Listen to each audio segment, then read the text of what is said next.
Во Македонија Институтот за демократија објави резултати од истражување на јавното мислење кои се чини покажуваат тренд на поголема подготвеност кај македонските граѓани да се прифати компромис како цена што треба да се плати за да се добие членство во НАТО и во ЕУ. Во студиото е Марко Трошановски, прв човек на Институтот за демократија. Добро вечер, добре дојдовте. Прво, точна ли оваа констатација дека може да се констатира тренд на поголема подготвеност кај граѓаните за компромис? А рековме како цена за влез во НАТО и ЕУ. Апсолутно, да. Оно што споредбено можеме да го кажеме со истражување кое што го правевме пред 4 години заедно со Македонскиот центар за меѓународна соработка, е дека постои зголемување, значително зголемување на подготвеноста кај граѓаните да прифатат одреден компромис од цел забрзан влез во ЕУ и во НАТО на земјата. Бројките велат дека кумулативно околу 61% поен од оние што сте ги анкетирале целосно или до некаде поддржуваат решение на прашањето за името со цел влез во НАТО и во Европската Унија. На што се должат овие бројки, како што веќе констатиравме, кои што се повеќе во насока на прифаќање на компромис? Да, и ако се раздроби овој дел од популацијата, оние што имаат многу поизразен став на подготвеност спремно за компромис е значително зголемен во споредба со минатото. 43%. Да. На што се должи тоа? Во голем дел се должи на опкружувањето кое што влијае на јавното мислење, првенствено насоките, упатствата за размислување кои што политичките елити на домашен и на меѓународен план им ги даваат на граѓаните на Република Македонија. Тука се охрабрувачките изјави за влез во ЕУ и НАТО, веќе конкретни од највисоките представници на двете институции упатени до македонските политичари и македонската јавност, но тука е и горе-доле оптимизмот што се јави по изјавите на Ципрас и Заев по нивната средба во Давос, како и изјавите на или оптимизам или неутрален став кон некаков компромис на политичките елити во Македонија по лидерската средба, каде што ниедна од нив не гаеше како во минатото потврдокорни, да речеме, ставови против било каков компромис или решение. Дури и кога ќе се разложи овој резултат по етнички групи, очигледно е дека кај етничките македонци има еден тренд кон плюс, би рекол.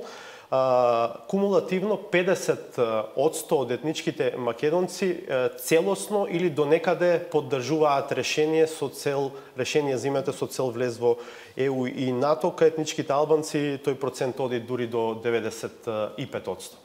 Да, кај албанците едногласна речиси спремноста за компромис, меѓутоа тоа што е индикативно дека и кај македонската популација речиси 20% е зголемена таа подготвеност, како што реков, тоа е во контекст на трендови во јавно мислење, многу висока промена во расположението кај луѓето.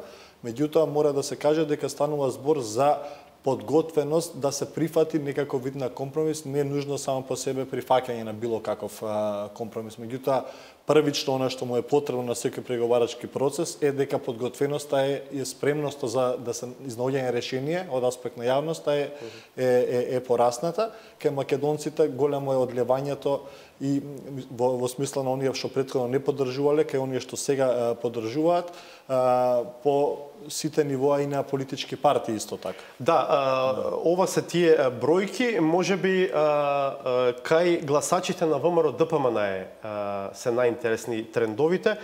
Таму 33% поддржуваат решение со цел влез во ЕУ и НАТО. И овде има промени, така? Да. Значи, прелевањето и кај поддржувачите на СДС, на Социјалдемократскиот сојуз и кај оние на ВМРО е зголемено. Поддршката е зголемена. Кај ВМРО тоа во голем дел можеме да го видиме уште од реториката за време на парламентарните и локалните избори, која што ја имаше лидерството на партијата, каде што главните аргументи против Социјалдемократскиот сојуз во надворешната политика беа и бегалците и опасноста да се промени името и така натаму од страна на СДСМ, што со оглед на изборниот исход покажа дека не најде тло овој вид на реторика кај ставовите и потребите на гласачкиот електорат, што уште тогаш најави тренд на промена на, односно поголема флексибилност кај гласачите да се прифати некакво решение.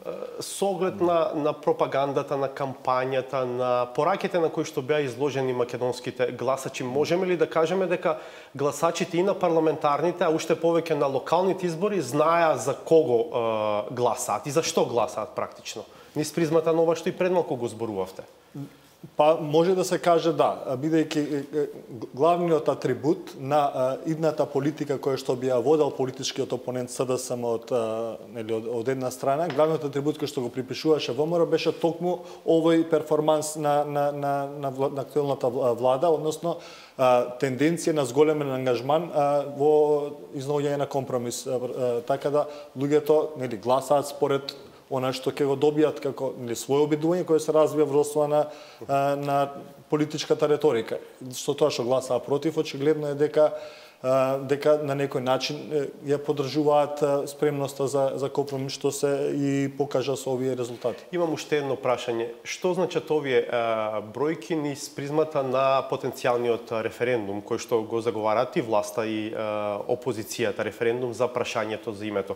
Дали овие гласачи кои што велат дека поддржуваат решение заради влез во ЕУ НАТО, потенцијално може да се гледаат како резервоар, како контингент кој што утре би можел да се појави на референдум и да се изјасни позитивно. Мислам дека е премногу рано да се прави таква аналогија и релација, бидејќи станува збор за спремност да се поддржи решение, меѓутоа со оглед на тоа што гледаме какви се комплексности и варијации тоа решение би можело во себе да содржи, начинот на кој што ќе биде формулирано тоа решение ќе влијае на исходот од референдумот и затоа не може да се тврди овој момент дека оваа спремност за поддршка би значила некаков позитивен референдум во иднина. Благодарам многу.